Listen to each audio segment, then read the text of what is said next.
Will James Pearce Jr. play in the NFL again? That is a hot topic right now. Let's take a look at his case.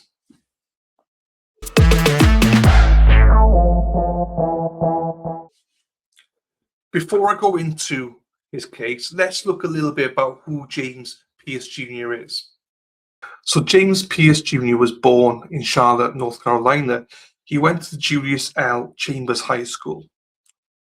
As a senior, he actually recorded 14.5 sacks, 14 tackles for loss, and 2 interceptions. He helped lead the Cougars to 4 consecutive North Carolina Class 4A state championship games, including back-to-back titles in 2019 and 2020. He was a 4-star recruit, and he committed to the University of Tennessee.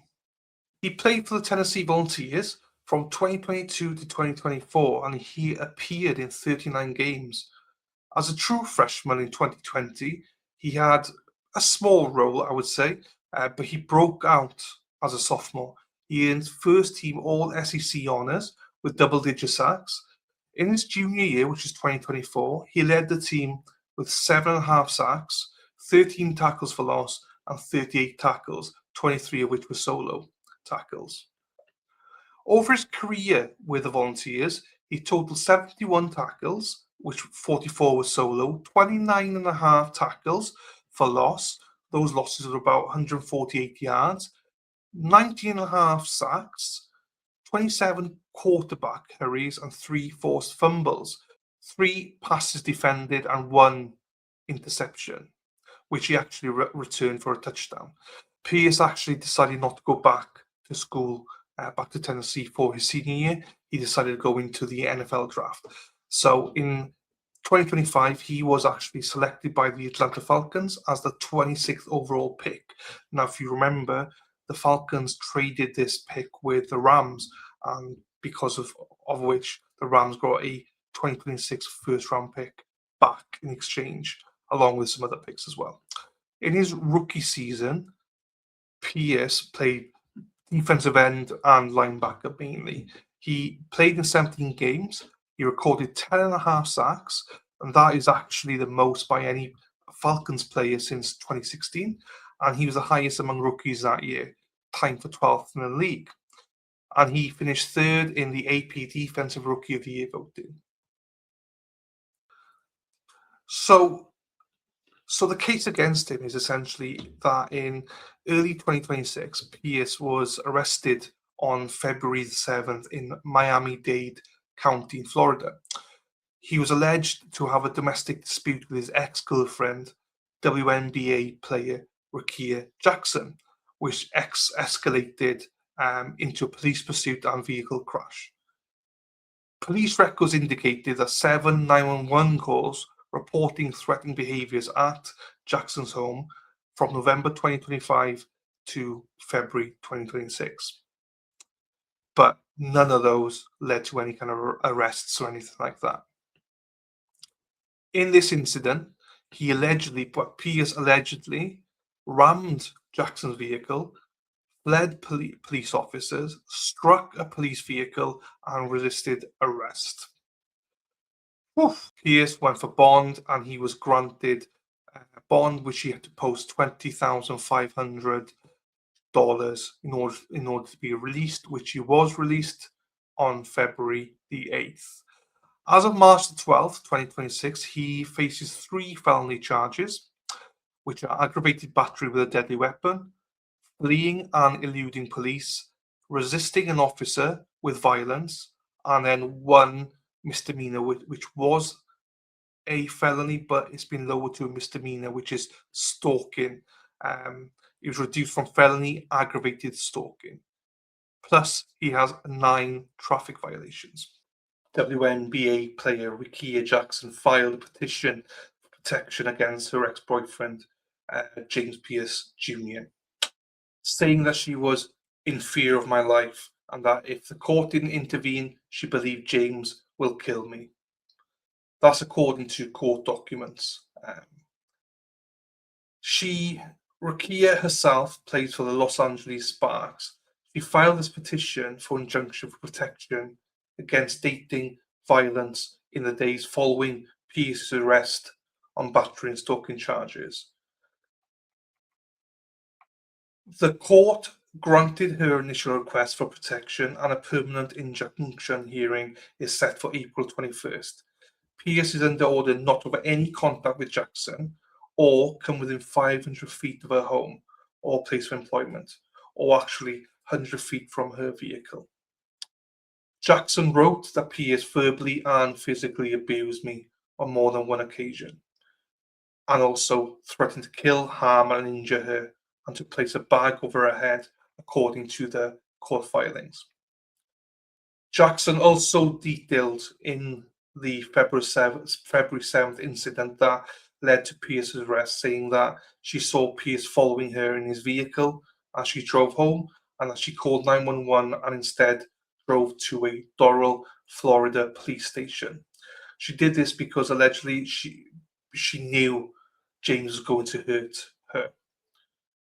She said that Pearce chased after her at high speeds and blocked her with his car at the traffic light, trying to enter her car and jumping on top of her vehicle.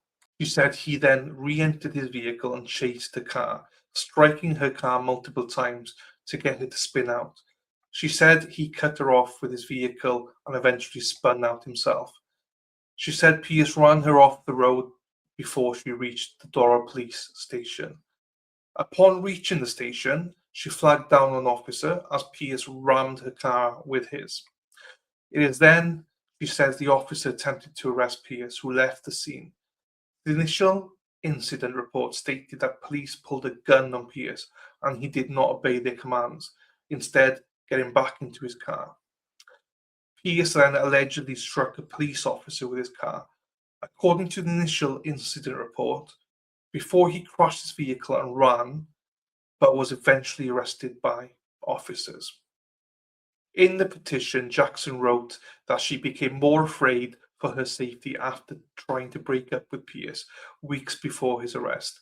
She also said Pearce told her he would give her up to $75,000 to visit with him and $200,000 to remain in a relationship with him in the hours leading up to the incident. Jackson said that Pearce believed she was cheating on him and that tensions escalated during a confrontation in January. She wrote in the petition that Pearce took her cell phone, pulled her hair, and snatched her belongings, and that she did not want to be in a relationship with him following the confrontation. She said that James did not listen to her requests and instead went on a campaign of threats, physical assaults, and abuse against her. The description of the account is similar to that one that occurred in an Uber, according to a January 28th police report filed in Davie, Florida. Davie police spoke with Jackson in person and then by phone with Pearce, who said there was not a physical altercation. In the report, he admitted to thinking Jackson was cheating and explained that she offered to let him search both her telephones.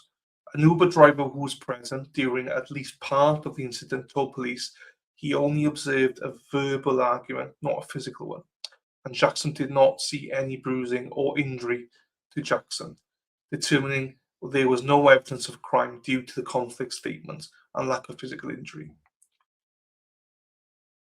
Police in Florida responded to at least 7 other 911 calls made involving Pearce and an ex-girlfriend, whose name was redacted from police reports from November until the day of Pearce's arrest. Jackson said in the petition that Pearce had been harassing her through text messages, demanded she stay in a relationship with him, and consistently banged on her front door numerous times. She also said he slept in his car outside her home, waiting for her to leave, and stood in front of her home when told to leave. A police report on January 13th said authorities told Pearce not to return to his girlfriend's home. So as you can see, this has been a very ongoing thing before the incident in February. So who knows if he will be allowed to play again. We'll just have to wait to see how the case turns out. He will face court unless some sort of plea deal is gained. The issue is the felonies. If he receives a felony, then obviously he will be suspended. For how long, I don't know. he may receive prison time, which could be of any significant amount. If that is the case, for example, and this is just an example, if he faced 5 years prison, then he would obviously face part or all of that. And in return, when he came back, A, would he be the same player again? Answer to that is probably no. And B, even if he was, would the NFL allow him to come back? And history tells us that he probably would be allowed back, but not until he served a lengthy ban. So the chances are, if these allegations are proved true, then it's very likely that his career is over. We can't see him coming back if he is found guilty of these charges and if he has to face prison time. So we know the Falcons don't mess about. We know that. We've seen how they dealt with Mike Vick.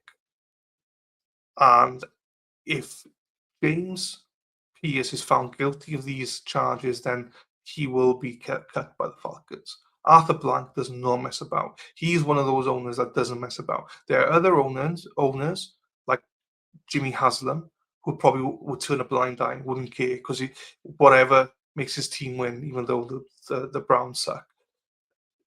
Arthur Blanks is not one of those owners. He is a no messing owner. If you mess up and get a felony or anything like that, you're cut. You're cut. He takes things like this seriously. So I personally will be waiting to see what happens, what the charges will be once we actually get to court, because the charges have already changed from 4 felonies to 3 felonies and 1 misdemeanor. Let's see what else comes up in the near future and discuss it from there. But essentially, that's all we have for now. Everything and everyone will be speculating on this case. But until he is in front of a judge, in front of a jury, or until a plea deal is put together, he won't be playing in the NFL with this hanging over him. He will be put on the NFL exemption list, is my prediction, until this is sorted out. So with that, that's all I have for now. Let's wait and see what happens, what develops. Follow my channel, give me a like, subscribe to the channel. I'll try and always keep up to date with this case and other cases within the NFL and what players are up to.